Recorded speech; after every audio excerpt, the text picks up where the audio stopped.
All right. Good morning, everyone. Hopefully everyone had a terrific weekend. Today is Monday, May the 17th. I want to thank you for tuning in to a Gadfly live stream. Today, I'm here with London Paul of the Sirius Report. If you have not done so yet, please make sure to go over to thesiriusreport.com, bookmark Paul's site, and also learn about his premium content there. And don't forget also about our Gadfly multi-channel network, which is the gadfly.vhx.tv. You can also follow us on our social handles, one of which is Twitter, and that's at the Gadfly MCN. We also maintain a Facebook presence as well as a YouTube channel for some of our public content. Paul, great day. How are you, sir? Yes, I'm very well. How are you, CJ? Doing great, Paul. It's I think overall the weekend news cycle tapered back just a little bit. Thankfully, I guess we should be stating that. But it's still, regardless, it's still just very interesting current situation we're in with multitude of things geopolitically, Paul.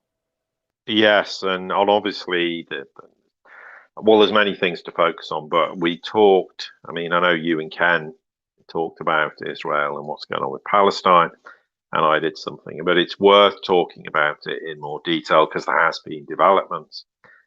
And also, really, again, it's one of those things that there's a tendency for us to look at things in black and white and then realize that this is extremely complicated and it's a myriad of shades of grey and it's extremely challenging to try and resolve the problem.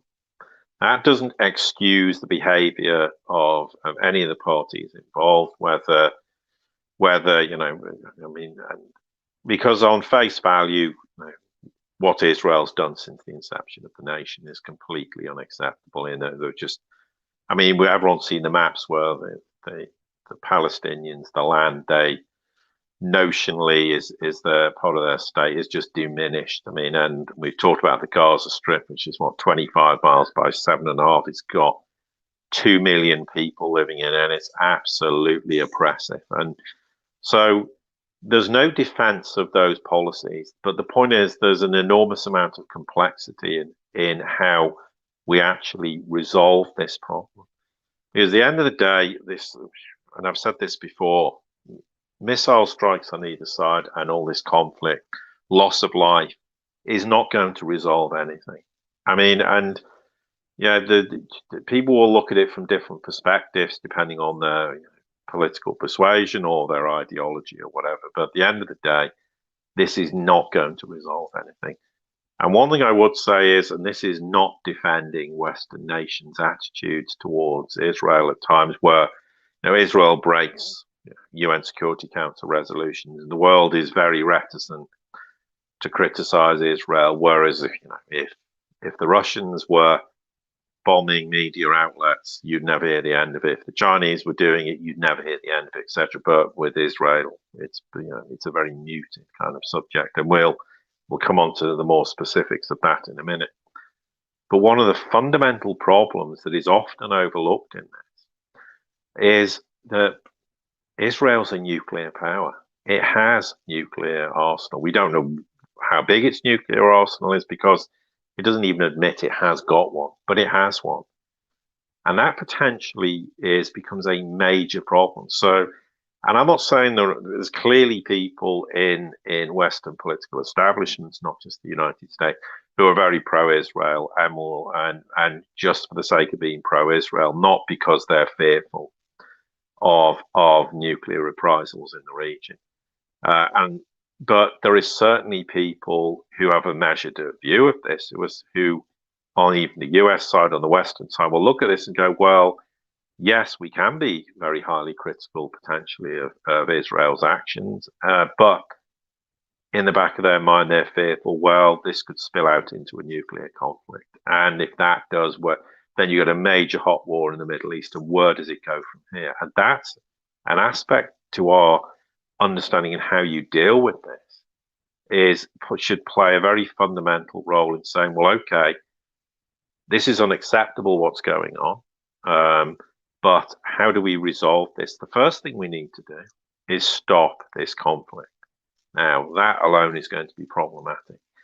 And having stopped it, then that's the point when, for once, the UN, there was Unfortunately, over the weekend, there was the UN Security Council mandate to try and not invoke in inverted commas, but to encourage and say, look, there needs to be a ceasefire, and the US opposed this. Well, that is extremely unhelpful. But again, we know there's all these conflicting interests in the United States in terms of its support with Israel. Not least, there's the Israeli lobby, which has enormous influence politically. It has enormous influence, not just politically, but in terms of corporations, etc. So we have to sort of factor in that there's elements in the US who go, well, if we lose that support, that could cause us enormous problems. Or there might be some enormous political shift that could cause us problems. Now, again, this isn't justifying any context. This is just the mindset of, it's not a simple situation where we just go, well, this should happen and there are no consequences for that. Of course, there needs to be a ceasefire. It has to happen a week ago, never mind today or yesterday. But the issue with that is how do you enforce that, and how do you balance the risk? Because even if we say, well, the Western nations are very pro-Israel and they're not going to say anything. The Chinese and the Russians go there and say, well, there needs to be a ceasefire, but they're very mindful equally that if you push Israel too far, and there is no doubt that this conflict has come about in the last week because Netanyahu's political position, we've said this before, is very tenuous. I mean, if they'd formed an alternative government, he would have been out of office. When he's out of office, he doesn't have immunity from prosecution for these charges that are levied against him. Whether they come to anything or not is not the point. So he's fighting not only his political survival, potentially fighting for his own personal liberty on that basis. So that's another factor that is probably significant in terms of what started all this off in the first place, because we'll go into again, it's worth reiterating what was a blatant provocation that started this whole process off. So these are things we need to factor into our understanding, but primarily there has to be a way, first off, of stopping this current conflict. And then having stopped it, we can't just kind of pretend to go, well, yes, there needs to be a two-state solution. There needs to be something where the world is going to have to grasp this, and the Middle Eastern nations are going to have to play a very fundamental role in this and say, look, whatever people's political persuasion is, whatever their ideology is, for once, the world is going to have to act responsibly. But the answer is extremely difficult. It's extremely complicated. And also, to some extent, I know people at times say, well, everyone treads on eggshells with regards to Israel, but a lot of it is because it has a nuclear arsenal. I mean, this is why when a nation has a nuclear arsenal, look at North Korea, they're not sure what they've got. Are they treading on eggshells with them? And they tend to just now go, well, they can just launch a missile as long as it lands in the sea somewhere. We're just going to ignore it, because the risk they fear is, okay, could start a nuclear conflict in the Korean Peninsula. This is ironically the reason why Israel's so frightened that Iran has that nuclear arsenal, even though Iran has stated it will never have nuclear weapons. It's because if they have nuclear weapons, it negates Israel's sort of strategic advantage to where the world's looking at Israel, going, well, they've got a nuclear arsenal, so we have to be extremely careful how we handle this situation. If Iran has nuclear weapons, for argument's sake, that changes the whole dynamic. Suddenly that neutralizes a lot of that potential threat that Israel poses, which means at times nations, and not exclusively, sometimes it's got nothing to do with it, but there are times when Western nations, and even the East, the Russians and the Chinese, are a little bit reluctant to push them too hard for that reason. Well, Israel then loses that strategic advantage from their perspective of having this nuclear arsenal, which means from their perspective, they're able to leverage things a lot more in their favor. Now, it's not exclusively the reason why that leverage is in their favor. We explain the significant links in terms of the United States to the Israeli lobby, etc., which has huge political influence and geopolitical influence and, of course, economic influence and financial influence in terms of the United States. So, and not exclusively that. So, there are things we have to factor in before we even begin to say, okay, well, what are the recent developments? What's gone on, and on that basis, how do they then start to address those fundamental problems? But if we don't understand that grey area that completely complicates, convolutes, confuses our understanding of how we approach this, then we can just go, oh, well, actually, we should dictate this and say this. And again, as I've said many times, the world's an extremely complicated place. Too much of the alt media trivializes things as though, well, this can happen, and this can happen, or this means this, and the world's controlled by this. And again, this is not how the real world operates. So, yes, there are frustration in certain quarters that Israel seems to have impunity to do what it wants, and that's proven. I mean, they've breached UN Security Council resolutions. They seem to be able to, whenever they like, bomb Syria, claiming they're bombing Iranian targets, and the world just stands there and doesn't do anything. Now, if any other nation did it, I don't think the reaction would be quite the same. So that is not excusing the way they've abused international law, etc., because, of course, they clearly have done so. But as I say, I think we have to start with that to introduce into this equation the complexity of what we're talking about. Yeah, Paul, very well said. I mentioned to you this via messages that, this time, in my opinion, feels a little bit different in terms of the escalation than in years past. There's certain dynamics, many of which that you mentioned, which I think are a great assessment to say, hey, look, there's a lot more here to be considered than the standard plate. So not only do you have Israel potentially coming off a major shift in terms of support from the U.S. administration. We know that the Israeli lobby is very significant and funds and supports both Democrats and Republicans.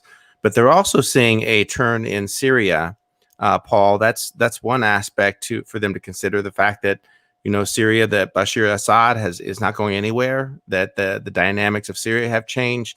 And now also with a pivot, if you will, to the Biden administration re-engaging with Iran and negotiations. So there's a lot of intricate parts to this and then also, which had been mentioned previously in the past in regards to the turmoil that Netanyahu is currently in. He's all in for this escalation, and it very well could be an attempt for him to, retain power and to once and for all an attempt to really cleanse Gaza, if you will, of the Palestinians, which will, by all means, if need be, they will potentially reach out to Hezbollah to help. And Hezbollah has, I think openly said, hey, listen, we will be here, but we will only become involved if we are asked to do so. So what are your thoughts on that, Paul? Yeah, I mean, look, the geopolitical map of the Middle East is changing very significantly. I mean, you mentioned Syria, but in a very broader context. I mean, and there are a number of elements to that equation.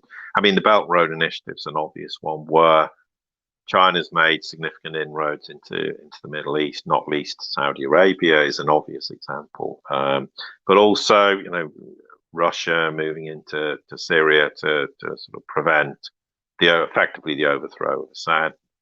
Also change Russia's sort of dynamic in that region. So they're two obvious things. But also, unfortunately, I mean, I have to say that, okay, the Trump administration went through this peace process. They had these Abraham Accords, and they said there were all these, Middle East nations were signing these sort of peace treaties in inverted commas with Israel. And I said at the time, they're not really worth the paper they're written on, because that's not going to engender peace. It looks cosmetic. Like it's resolving problems, but it's not. These problems are deep-seated. Now, the issue with all that is, from the mindset of Netanyahu, it emboldened him to think, well, I'm forming these alliance of nations against Iran, because Iran's his real problem. I mean, Palestine's is more of from his perspective, an irritation that needs to be dealt with, but Iran's his fundamental concern. So by signing these Abraham Accords, and him in his mindset thinking, well, I'm forming an alliance of nations to challenge Iran.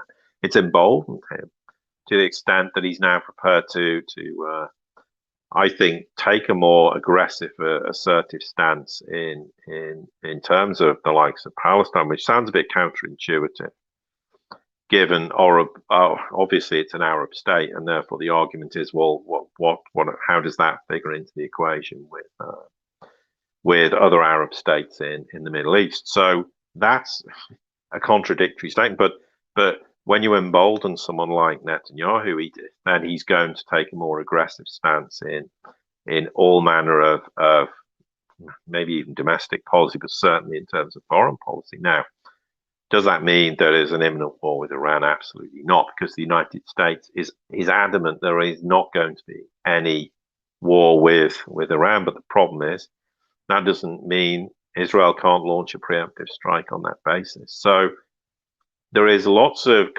competing sort of ideologies and theories as to how you resolve problems in the Middle East. But the Middle East is an enormously complicated problem. But we are starting to also see rapprochement between the Iranians and the Saudis. They've had several meetings. That is going to anger the Israelis. Also, yes, we've had the Biden administration sort of looking like they want to re-engage with the JCPOA. Okay, there's some arguments as to how that transpires, and are they going to just rejoin on the basis of the existing JCPOA, or are they going to continue arguing that it has to be amended, and the Iranians are going to say, no, I'm sorry, that's unacceptable, and you're going to revoke all the sanctions the Trump administration put in place. But just in principle, the mere fact that the Trump administration walked away and refused to have anything to do with the JCPOA, and the Biden administration's come in and gone, well, we want to re-engage in this. And okay, there's brinkmanship and the usual diplomatic sort of shit show that goes on, and horse trading and all the usual things we see. Doesn't change the fact that that's unnerved the Israelis as well.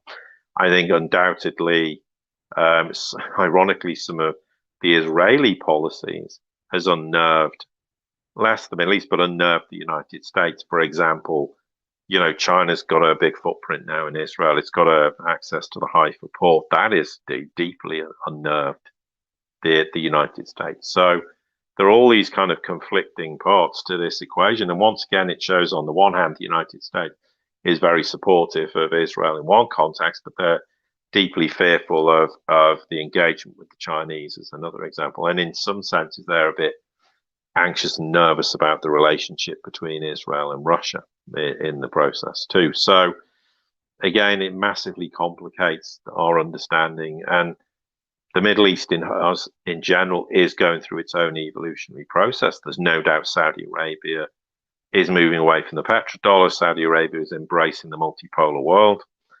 Saudi Arabia is increasingly looking to sell its oil to Southeast Asia, and increasingly selling its oil, particularly to the Chinese and the petro-yuan. So these are all enormous geopolitical, geoeconomic changes that are happening. And of course, we saw with regards to the blockade of Qatar and how when the Saudis were instrumental in that, but that backfired on them, because all it did is it strengthened relations between Qatar and Iran, for example. So there's all these dynamics going on where this idea that Israel can construct a regional alliance to oppose Iran is simply not reality, because Syria is an ally, Iraq's now an ally, Qatar's an ally. And when you start to see the Saudis and the Iranians talking about rapprochement and going, okay, we're miles apart on many aspects of our international policy, but we want to start to have rapprochement and find a solution, then this increasingly isolates the Israelis. And so therefore, as well, all this Abraham Accords, what the Trump administration did, was just a white element, just cosmetic nonsense. There was no substance to it. It achieved nothing. And and people are going, oh, well, look, when Trump was president, we didn't have trouble in the Middle East. Oh, look, we're having trouble now. Well, yeah, that just proves the these Abraham Accords are meaningless. They don't actually achieve anything of substance, because Israel will continue to act with impunity when it sees fit, and it hasn't stopped launching hundreds of bombing raids into Syria. I mean, it stopped using Syrian airspace because obviously the Russians made it very clear. So then they started flying via Lebanon and were abusing international law using Lebanese airspace. So again, these are all just competing, conflicting situations that exist in a region of the world that's immensely complicated. I mean, we talk about resolving problems. I mean, the Middle East is making strides forward, but how long does it actually resolve all its ideological problems that exist internally within nations and then in a broader context? But there are encouraging signs, but we're a long way from resolving those problems. And of course, the more the broader Middle East begins to resolve those problems, the more fearful Israel becomes of its own position. Now, when we say Israel, we're not talking about the Israeli people. We're talking about principally Netanyahu and elements within his government who, and this isn't an excuse, are extremely fearful, almost to the point of paranoia about their own position and how they can be threatened. Now, that's not justifying anything they do. That's just a statement of reality. So that deeply complicates the situation also, because you can't, how are you going to sit down with Netanyahu and try and rationalize your way through this? Even if the UN Security Council tomorrow said, right, we're going to put this resolution in place, we're going to implement a ceasefire, we're going to send UN security force in, we're going to send, I don't know, maybe Turkey sends some into Gaza, sends some peacekeeping forces, maybe the Russians do, I don't know, we don't know specifically who would do that. But even if they did that, is that going to resolve things? Well, not necessarily, and probably it won't. So on what level do you begin to say, okay, look, there has to be a resolution here?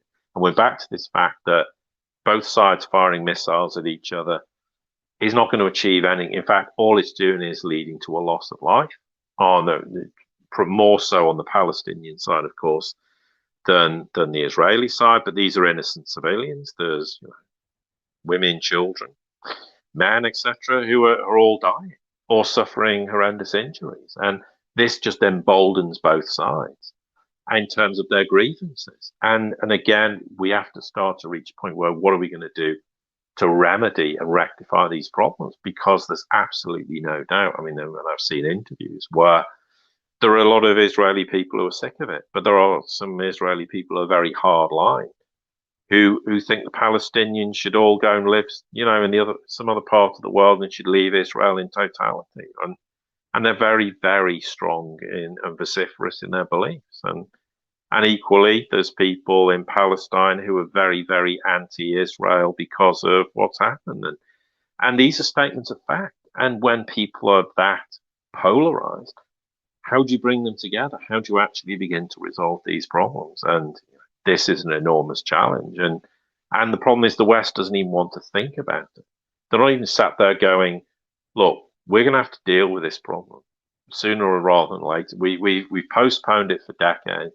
We've turned a blind eye to things. Well, as you said, CJ, we've now reached this point of escalation in terms of what's going on. I mean, between the Palestinians or Hamas and the IDF, the Israel Defense Forces. And that's, therefore, what do? Just wait and hope it just dies down again, and then wait for the next time it happens, and the next time. Well, no, this is one of the first occasions where the multipolar world, the new reality, which is trying to assert itself and saying we need to find a resolution to this.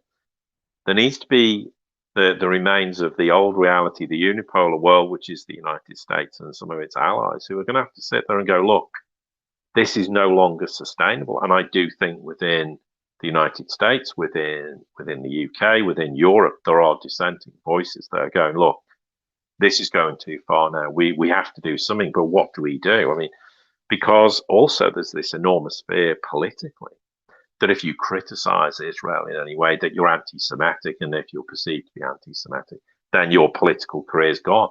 And again, we're back to this point politically. People are wedded to the system they believe in. They don't have anything else to believe in. They don't have any other career, and they go, well, once this is gone, I'm finished. So they're equally reticent to say anything that might actually make them look like they're very critical of Israel. Now, and I'm sure there's more people in the political system in Western nations who are fearful of that than we understand that to be. And what's certainly been the case is privately, at times, leaders in Europe have been extremely critical to Netanyahu in terms of his attitude and said privately, you're doing nothing to resolve this process. You're not doing anything to engender peace. You're not doing anything to find a two-state solution to this problem, etc., etc. But publicly, are they going to say this? Absolutely not, because they're fearful if they say things publicly, then their political career is over, and that's all they have. Once you take them out of the political equation, what are they going to do? They're just going to disappear into obscurity, and they're fighting to look after their own interests as much as anything else, which is completely wrong, because that's not how politics should be. But we know in the West, politics is completely subverted. It's corrupt, and it doesn't serve any of the interest of us as individuals. It's self-serving for its own ends.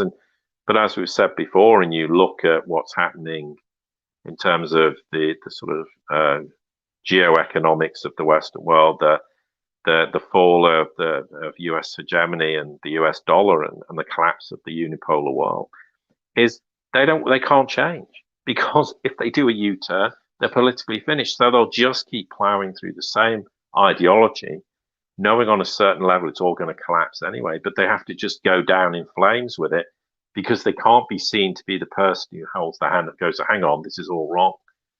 Because if they do that, politically they're finished. So they'll just take it to its natural conclusion when it all blows up and collapses, going, well, at least I can extract some value on a personal level on that basis. I'm not going to cut off my nose to spite my face, but it's absurd. But that's how the Western political system operates. So it does that domestically, it does that internationally, and there are many people terrified of being seen to say anything that opposes Israel, because the political fallout is their careers will be destroyed.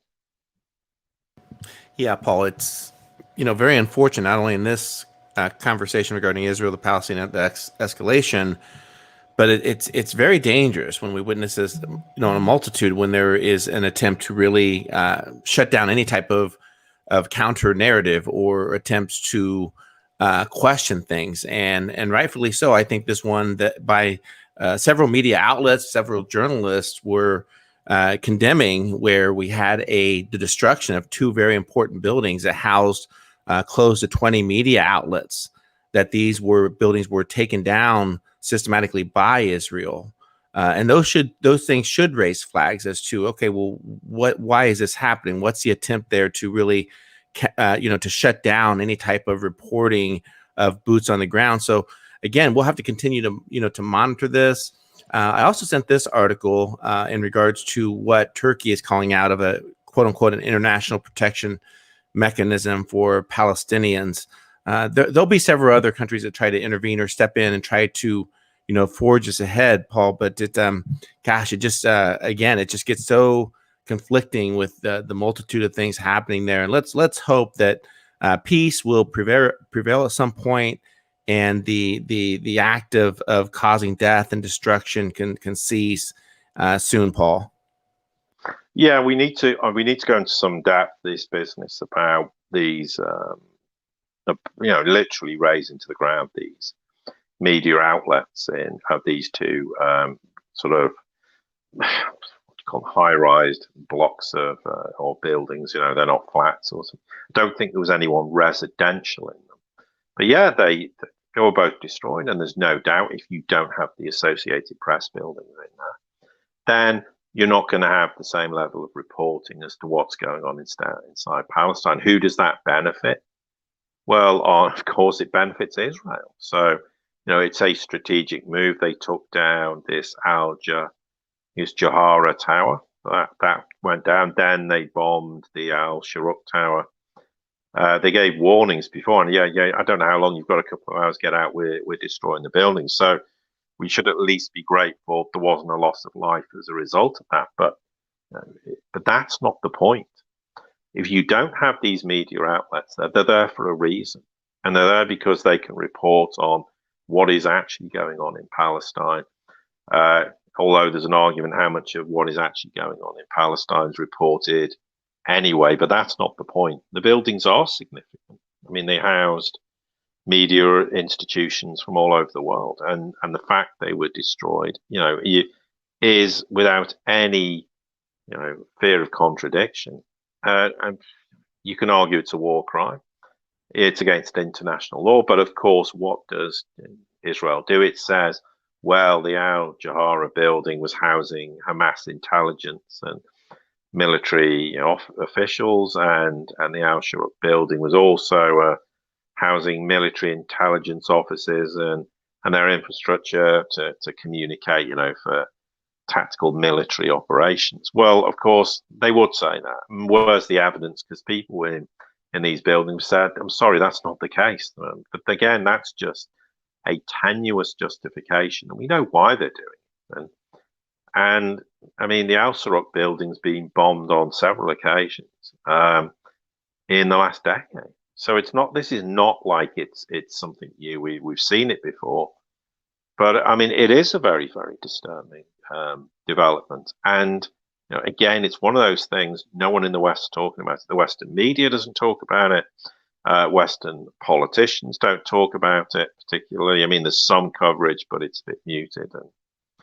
And as we said, you imagine if there was Associated Press buildings in Iran bombed, or Iraq, or Syria, and if the Russians were behind it, or the Chinese, you would never hear the end of it. There'd be howls of derision. There'd be UN Security Council resolutions being called. There'd be sanctions wanting to be imposed against everyone and anyone. And and the point is, by doing this, it means now, where does all the press go? Well, I mean, they don't have offices, so they're not going to be reporting on what's going on. And it's a strategic decision made by the Israelis on a completely bogus premise, and it's appalling. And the West should be on this and saying, excuse me, this is unacceptable. And yeah, there are odd people doing this, but by and large, it's like it never happened. And again, the question is, why is the West so frightened to be critical of Israel? Well, we've said why. Because if people do it politically, it finishes their careers. If people do it in the media, it finishes their careers. And if they've been a journalist for 20 years, what are they going to do? They're doing it to protect their own livelihood, to protect their own interests, because they have families. They may have young children. They're going, well, if I lose my job, I'm going to lose everything. I'll lose the roof over my head. So what do? Toe the line or lose everything? And people's personal circumstances is going to outweigh any of their actual belief in saying, well, this is unacceptable and we oppose this. And again, this is a fact of life. Put ourselves in that position. You imagine you work for a big news outlet, and you've got an enormous story, and you want to put it out there about what's going on in Palestine, in the Gaza. And you sit there and your editor goes, we can't put this out. If we put this out, I'm fired, you're fired. You'll be finished. You'll never have a career in journalism. You're sat there going, well, what do I do? Do I just push ahead and destroy my own livelihood, destroy my own family's future? What, do I take that risk? And people are going to go, no, I'm not prepared to do that. So the fundamental question is we shouldn't be blaming the media outlets per se. We should be saying, okay, you're part of the problem, but why are you doing this, and what can be changed so people don't feel so fearful of reporting the reality of what's going on in terms of this current conflict. I mean, but what, as I said, what really doesn't help is okay, Hamas is launching hundreds of missiles. Let's just flip this on this head for a second. The Israelis are going to respond to it. And they're not going to respond. They're going to respond asymmetrically. They're going to do what they want to do, irrespective, because they know they can do it with impunity. And at the end of the day, what is this actually going to resolve? for the people in Palestine? Nothing. Is it going to change anything? Nothing. So the question is, what is this actually going to achieve? Because militarily, Israel it has infinite superiority. Okay, the Iron Dome missile defense system is questionable, but at the end of the day, they have far more power and capability to do what they want to do. I mean, and largely with impunity. So how does this benefit the Palestinian people? Now, there's an argument that they're just so beaten up, broken down. The Gaza is an appalling situation, as I said before. I mean, it's appalling, in fact, is an understatement. It is absolutely barbaric. It's inhumane. It's disgraceful. So you can understand equally why the frustration that exists inside Palestine, saying, well, nothing's changing, is, maybe this is the only way we can get things to change. It maybe ultimately, in the fullness of time, this might be the pinch point that changes everything. But there's equally the flip side that says, well, is it actually going to change something? So these are these competing sort of ideologies and theories as to how you resolve the problem.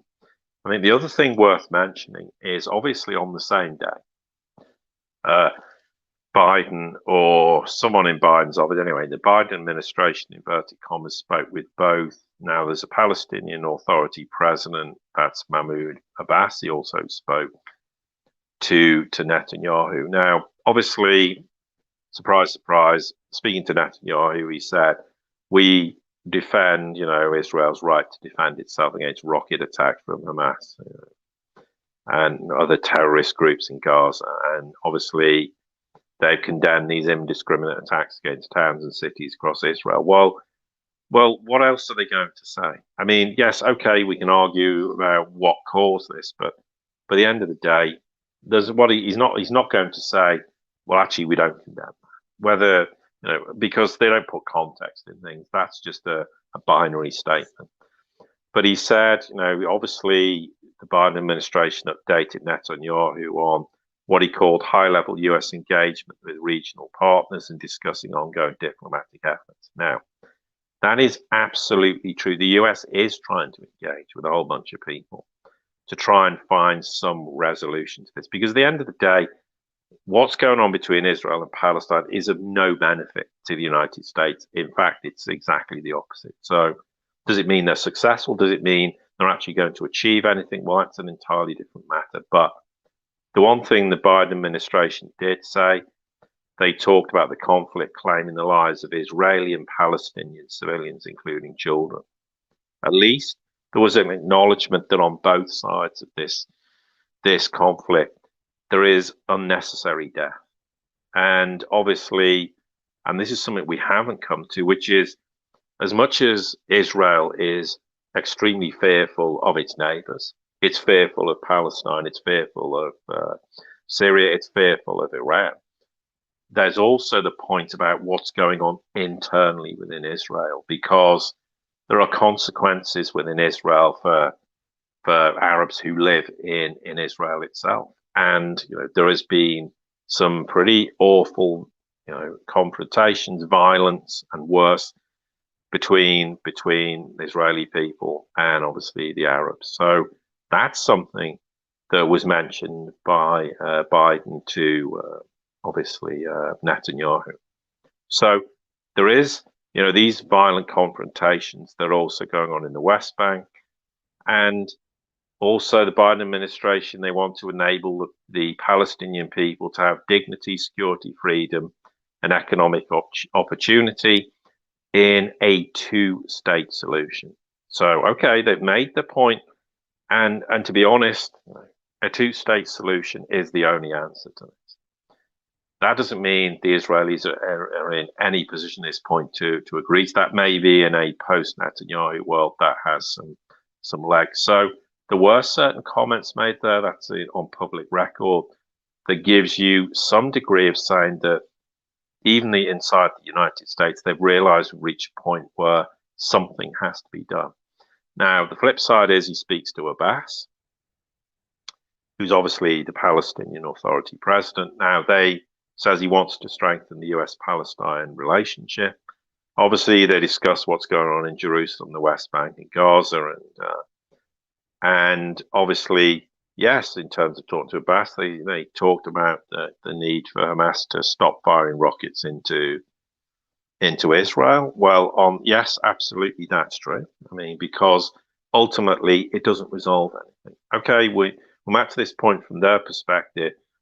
They reached the end of the line, so therefore they're just going to do it, out of desperation. Although there can be a whole bunch of other reasons why Hamas is doing what it's doing, but there was an agreement that innocent civilians, again, and children, lost their lives in Palestine, which is enormously regrettable, and obviously talked about the same way for the need for a two-state solution, and then a lasting resolution of this conflict. So, on some level, there's an admission inside the United States that this is a problem that involves both parties. Okay, there's an argument they may put more emphasis on the fact of the Palestinians' responsibility, but inside the Beltway, inside whatever we perceive the Biden administration to be, there's an acknowledgement that this is a major problem and it has to be resolved now. Because we can't just stand back and just go, well, nothing can be done about this. So we're just going to pretend that it'll all stop in a week. And then we'll just pretend that there's nothing happening in Gaza. There's no problems in land settlements and Palestinians being removed from their homes and demolished and being homeless and all the things that have gone on for decades.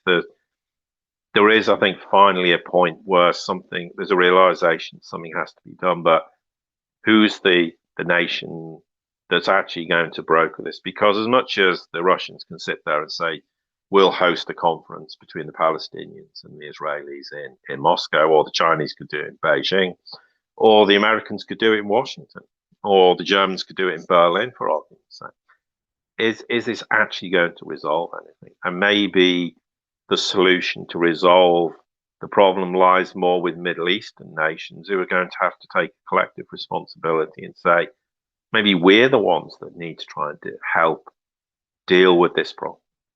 But again, there is no answer to this point. But the first thing, as we've said, is they need to stop this conflict. They need both sides to stop firing missiles at each other, because ultimately it's just tit for tat. What one does, the other responds, and at the end of the day, it leads to more suffering, more loss of life, more entrenched position. And in fact, the longer this goes on, it makes the resolution of the problem more complicated. It actually feeds both sides of this enormous divide in terms of their own particular attitudes, their own beliefs, and they become more entrenched. And at the end of the day, what does that resolve? Nothing. In fact, it makes the problem infinitely worse. And I think one thing we should talk about, I'll stop here briefly and you can speak, CJ, but there's the internal issue within Israel that something else we need to talk about, because this is, for me, a far bigger problem that is rearing its head now, but it's been in the melting pot for quite some time. And recent developments in this regard are immensely important that we mention this. No, Paul, I completely agree on your assessment on all fronts in regards to the concerns, the multitude of things that are happening. And I think you're right. I think in terms of the internal part. So why don't you break that down for our Gadfly subscribers and those that are tuning in? Go for it. Okay, look, we're in this scenario. Talk about, like, don't put things in black and white, be too simplistic, but in very simplistic terms, we've got this tit for tat. Hamas is launching missiles. Israel responds, Hamas responds, Israel responds. And of course, what doesn't help is, Western politicians are going in very black and white terms, well, Israel has the right to defend itself. Well, yeah, of course it does. But the point is, Israel's response isn't going to deter Hamas at this point. They don't need to establish any military superiority, because they're militarily light years ahead, in inverted commas, of Hamas. Where this becomes a more fundamental problem is what we've seen, these horrendous, like lynch mobs, there's been fighting between Arabs and Jews within Israel.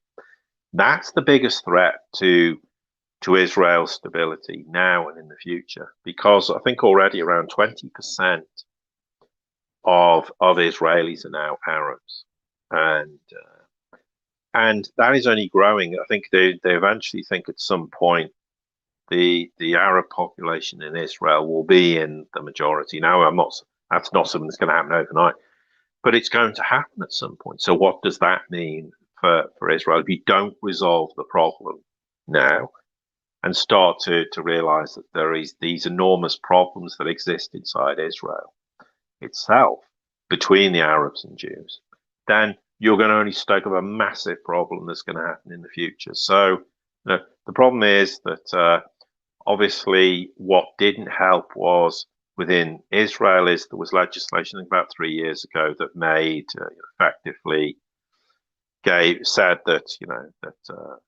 that the Jews had far more rights effectively inside Israel than the Arabs did, and of course this caused enormous consternation. But what we've seen is there is violence between the Jews and the Arabs inside Israel, and on a level that we've not seen. And when is this?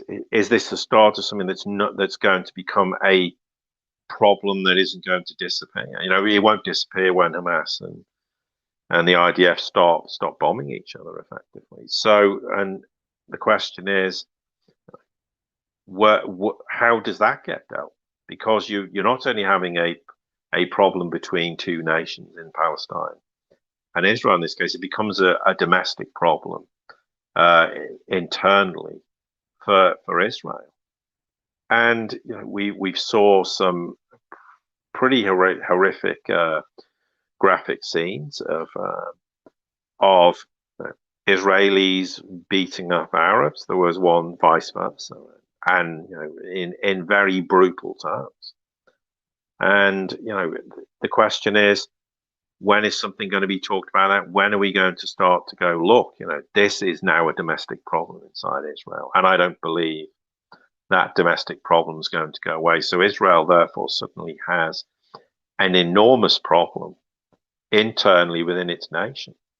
I think also what is starting to become more fearful for the Israelis is, the younger generations inside, not just, in fact, just in Europe and America, etc., are now starting to look at Israel in a different light. I think it's happening within Israelis inside Israel. They're looking at this going, hang on a minute, we see things differently. I mean, we saw huge protests supporting Palestine all over Western. I think there was some in London, I think in Germany, and various other places, the United States. But people have started to go, actually, we're looking at these things differently. We don't have this entrenched position. And therefore, that just massively complicates the problem in terms of how Israel deals with this internally. So it's one thing going, well, yes, we need to defend ourselves against the massive rockets, but when you have major problems internally within your country, and if you don't begin to address them, where does this go? When does the problem internally start to become an enormous problem? And we've seen in history how when you have divisions on that basis within a country, it can cause enormous problems. I mean, just as a simple example, we had all the problems in what was in Northern Ireland with the IRA, which was notionally supposed to be between Catholics and Protestants. I'd argue that that's a very tenuous reason for why it happened. But people were very much on each side of the fence, and there was enormous sectarianism, enormous problems. Things that if you told people, they go, I can't believe that actually happened, where you had neighbours where Catholics lived, neighbours where Protestants lived. And open discrimination on the basis of religion. And fortunately, things have changed to a significant degree. I wouldn't say the problems have entirely disappeared, but this is the kind of thing that on grounds of religion or ethnicity, when you have an internal problem, then it becomes a major problem. And how is that going to shape domestic policy within Israel? And how does it shape Israeli policy internationally, because again, it's one of those things. If a nation's internally falling apart, and it could be economically, it could be politically, which arguably Israel is suffering economically because of the pandemic or the response to it. It's suffering politically because it can't seem to be able to vote in a government. It just can't form a government because there's all these parties and the proportional representation system means it just collapses and they can't form any governance. Now, I'm no fan of governments, but if you have no governance in a nation like Israel, you're going to have problems. So there are all these internal issues. And if you started to add major conflicts and this kind of fighting between Arabs and Jews, and worse, maybe killings and whatever else that may end up happening, then that destabilizes the country even more. And what may that do? That might make the Netanyahu's of as well go, well, an international confrontation might be our way out of this. We'll galvanize the people and focus them on that rather than all the internal problems. And that could be also one of the reasons why we've had this escalation of the conflict between the Palestinians and the Israelis. But this is something else we need to understand, because I always remember studying the history of the Middle East at school and thinking at the time, well, hang on, at some point there might be a situation where the Arabs inside Israel itself becomes the majority of the population, and what happens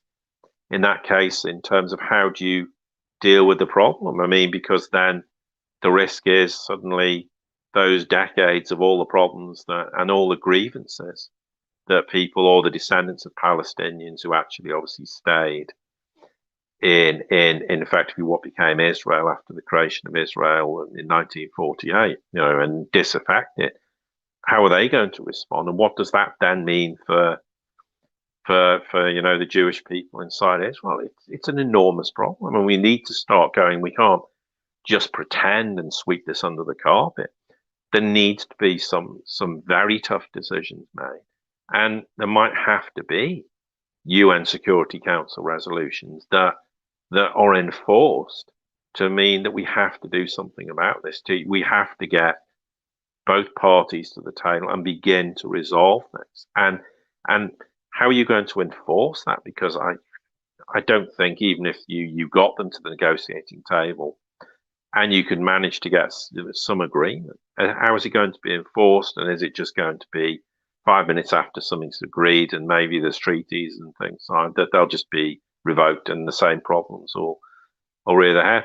But I do think this is a watershed moment, and very likely there will be some long-term ramifications for this, hopefully in a positive way. And at some point there can be a two-state solution, that these huge differences that exist on a political level, to some degree within the people, between the Palestinians and the Israelis, but not entirely, of course, that these can be resolved, because peaceful coexistence is the only way for us to live and to exist. And it's just a pity that people, and as failed as the political system is in the West, they need to understand the ramifications of what this could escalate into in the future, and say we need to be bold and say we can criticize Israel where it's justified, and there isn't the risk that our political careers, our journalistic careers, or anything else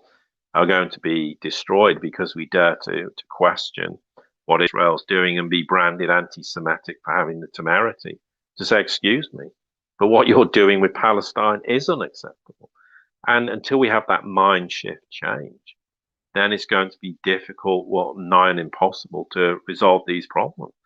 And also, we're going to have to sit there and go, okay, whatever your differences are, whatever your grievances are, whether we agree with them or disagree with them isn't the point. It's like whatever the situation is, you're going to have to face off with the enemy as you perceive them, your adversary, and say, okay, we've got to do something. We have to resolve this because it's not resolving anything currently. And that's the first step in a very long journey. But at the moment, we're doing nothing, and the West is actually compounding the problems with regards to Israel's stance, because no one has got the backbone to stand up and say, excuse me, this is unacceptable, except the ones who have done, of course, have suffered political and career, destruction, effectively. So we have to get past that point. Otherwise, this won't get resolved, and it will only escalate. And the risk is it could escalate into something that, we may look back in the future and go, well, if we'd actually done something, we'd avoided this problem. And, it's not the blame game. I'm not interested in, well, you started this. No, you started this. This is my perspective. We need to get past that. We need to be adults and say, right, you're coming to the negotiating table. I don't care whether you don't like this. If you don't start to do something, then we will take international action to impose things that begin to find a resolution. Whether Israel doesn't like that or likes it is not the point, because we can't allow this to continue, because at the end of the day, who suffers? People like us, families, they lose loved ones, they lose their children, etc., etc. And that just makes the situation infinitely worse, because then they're emboldened, their grief, their anger is going to consume them. I mean, if you lose family members because they die for whatever reason, that's traumatic enough in anybody's life. But if you lose them because of this conflict between two nations, many people will never forgive the other side for what's happened. And the more this goes on, that just entrenches people's perspectives on both sides, and ultimately, of course, they're all forgetting on some level that they're just pawns in a game, and they need to stop and turn around to these political entities and say, we don't want to be pawns in your game anymore. But that's, again, why I keep coming back to this point. There are no magic solutions to resolving problems in this world. It's a long process, but if we don't start on the journey, we'll never get to the destination. Very well said, Paul. Paul, I want to thank you for a fabulous discussion today, and for those that subscribe to the Gadfly multi-channel network, again, thank you for doing so. For those catching one of our streams for the first time, jump over to the gadfly.vhx.tv. You can start out with a 30-day free trial there. After that, you can choose to either do $10 a month or save a little money with $100 a year. And then also, please jump over and visit Paul's work, which is over at theseriesreport.com, including his premium content, which are his daily podcasts, and my favorite, which are the double podcast days. So, Paul, this has been a lot of fun, and I look forward to our next conversation. Yes, very much.